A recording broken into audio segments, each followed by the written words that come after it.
Action stations, action stations. Assume NBCD State 1 Zulu. Action stations, action stations. Space Force may soon offer 8-year active duty enlistment options for new Guardians. The Space Force hopes to offer new Guardians the option of serving the regular 8-year enlistment, with 4 years typically spent on active duty and 4 in the individual Ready Reserve component, entirely on active duty, in an effort to retain highly skilled new recruits.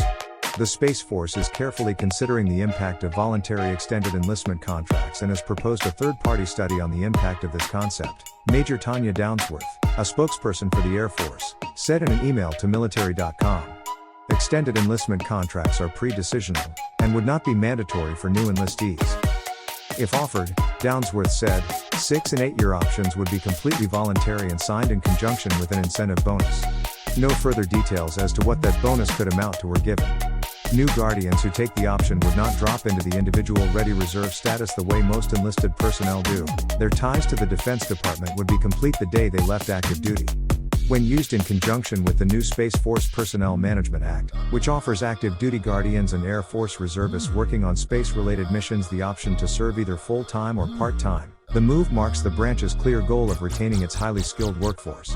When fully implemented, this new construct will allow us to manage our military force more effectively, improve quality of life and retention, and capitalize on skill sets developed outside the military to continue delivering unmatched space capabilities, Downsworth said in a previous statement to military.com about the availability of a part-time option.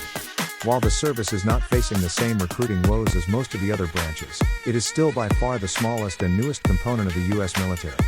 It was formally established in 2019 and is only around 8,600 personnel.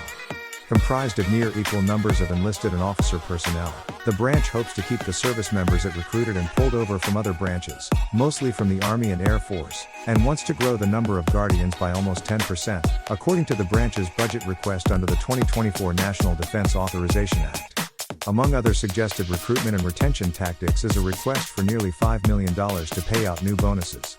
In addition to changes made to boost retention, top Air and Space Force officials announced structural changes in early February that they said should better prepare their troops for a potential conflict in the Pacific with China.